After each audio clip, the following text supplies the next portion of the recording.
గురుగారు, ఆది అనేది ఒకటుంటుంది దేనికైనా సరే. సార్. అలాగా ఈ ఆధ్యాత్మిక మార్గాన్ని ఇప్పుడున్నటువంటి ఈ నవయుగానికి సంబంధించి, అంటే న్యూ ఏజ్ స్పిరిచువాలిటీ అంటారు కాబట్టి, నవయుగానికి సంబంధించి ఆద్యం ఏదైనా తీసుకుంటే మనం పతంజలి మహర్షి గారిని తీసుకుంటాం. సార్. వారు అష్టాంగ యోగ మార్గాన్ని మనకి బోధించారు. సార్. కానీ మీ దగ్గరకొచ్చేటప్పటికి సార్. అంటే మీరు ఎంతోమందికి చెప్తా ఉంటారు. ఈ సొసైటీలో మీకు సంబంధించి అంటే మీరు చెప్పినటువంటి శ్వాసమేత ధ్యాస ధ్యాన మార్గం ఏదైతే ఉందో, ఇది పతంజలి మహర్షి చెప్పినటువంటి అష్టాంగ యోగ మార్గంలో 7వ ప్లేస్‌లో ఉన్నటువంటి ధ్యానం నుంచి మొదలుపెట్టిస్తున్నారు. అవును సార్. అసలు ఇది ఎంతవరకు కరెక్టు? ముందువన్నీ పాటించకుండా డైరెక్ట్ ధ్యానం చేయడం అనేది ఎంతవరకు కరెక్టు? దీనివల్ల ఎలాంటి పరిణామాలు వీళ్ళందరూ సాధకులు ఎదుర్కొంటున్నారు? చాలా శాతం జనాలు అనుకోవటమే కరెక్ట్ సార్. ఉన్నది సరళంగా చెప్పాల్సి వస్తే అందరూ అనుకుంటున్నట్టు సార్.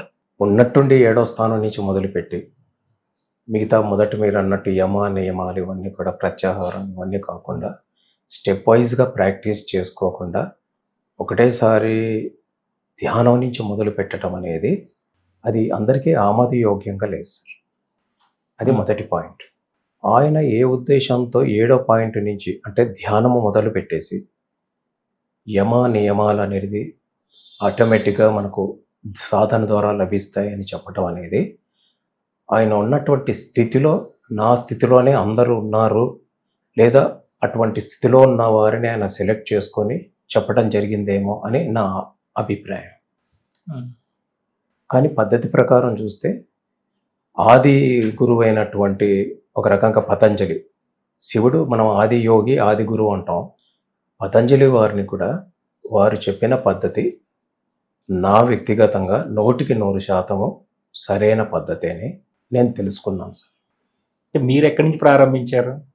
సార్ దగ్గరికి వచ్చే సమయానికి నేను వేరే గురువుల దగ్గర సాధన చేయటం మొదలుపెట్టాను. పత్రి సార్ దగ్గర రావడానికి ముందు అక్కడ చేసింది ఏంటంటే యమ నియమాల మీద బాగా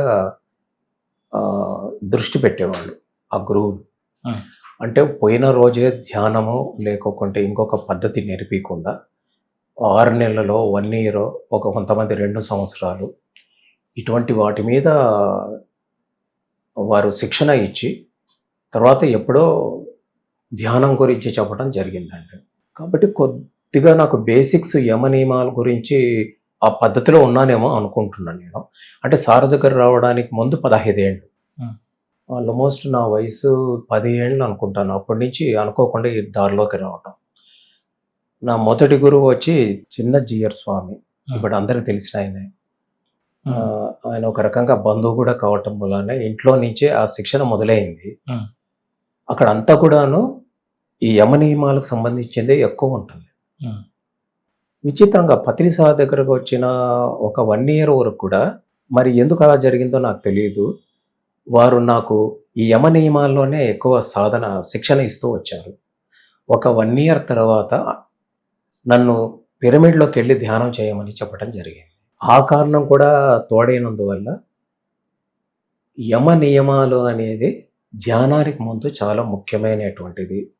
ప్రత్యాహారం అనుకోండి, ఇంకా మిగతా అన్నీ కూడా ఆ పద్ధతి ఒక సాధకుడికి చక్కటి దశ నిర్దేశం చేస్తుందని నాకున్న చిన్న సాధనలో అర్థమైంది. ప్రారంభమే ధ్యానం నుంచి చేస్తున్నారు కదండి మరి.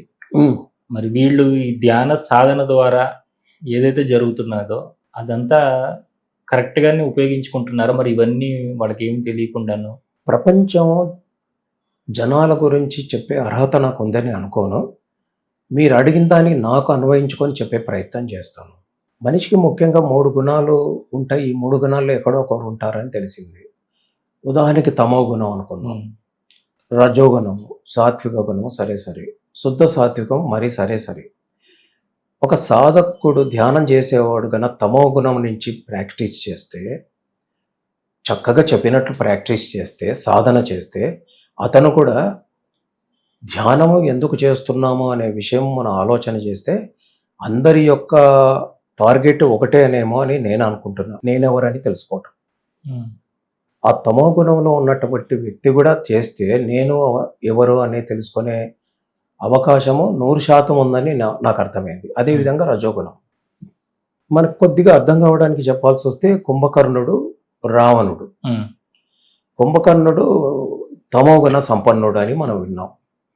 అంటే నేను సుఖంగా ఉంటే చాలు, ప్రపంచం ఏమైనా పర్వాలేదు. రజోగుణం అంటే తెలిసిందే, నేను బాగుండడానికి ప్రపంచాన్నంతా నాశనం చేసేదానికి రెడీ. మరి కుంభకర్ణుడు, రావణుడు కూడా చాలా సుదీర్ఘమైనటువంటి ధ్యానం చేశారు. ఇంకొక పరంగా చెప్పాలంటే తపస్సు చేశారు అని కూడా విన్నాం. శివుడి యొక్క దర్శనమైంది, సాక్షాత్కారమైంది అని కూడా మనం విన్నాం. అంత సాధన చేసి సాక్షాత్తు శివుడి సాక్షాత్కారమై దర్శనమైన తర్వాత ఇంకా చెప్పాలంటే నేను ఎవరు అనే ఆత్మజ్ఞానం సంపూర్ణంగా తెలుసుకున్న తర్వాత కూడా మరి ఏదో ఒక పొరపాట్లు చేశారని మనం విన్నాం. మనకు తెలిసిన భారతీయ సాంప్రదాయంలో ఒక పెళ్ళైన స్త్రీనో ఇంకొక స్త్రీని ఒక తల్లిలాగానో చెల్లిలాగానో చూడటం అనేది మన సాంప్రదాయం.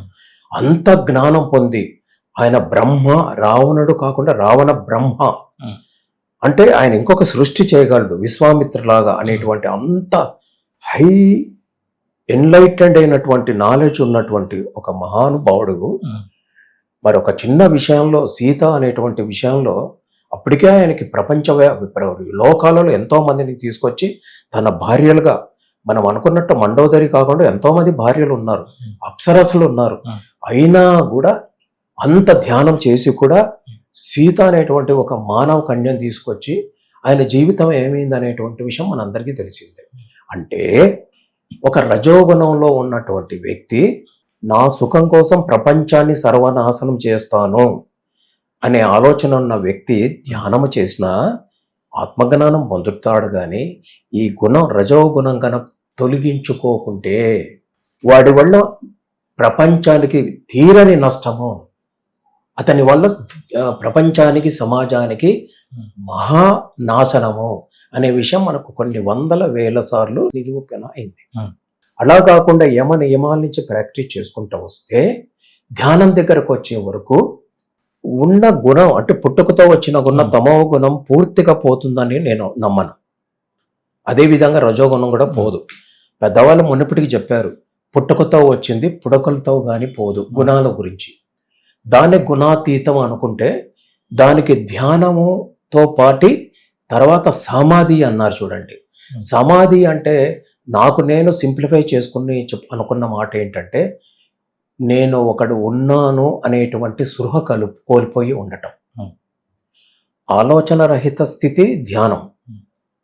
అదేవిధంగా నేను ఒకడు ఉన్నాను అనేటువంటి స్థితి కూడా దాటడం.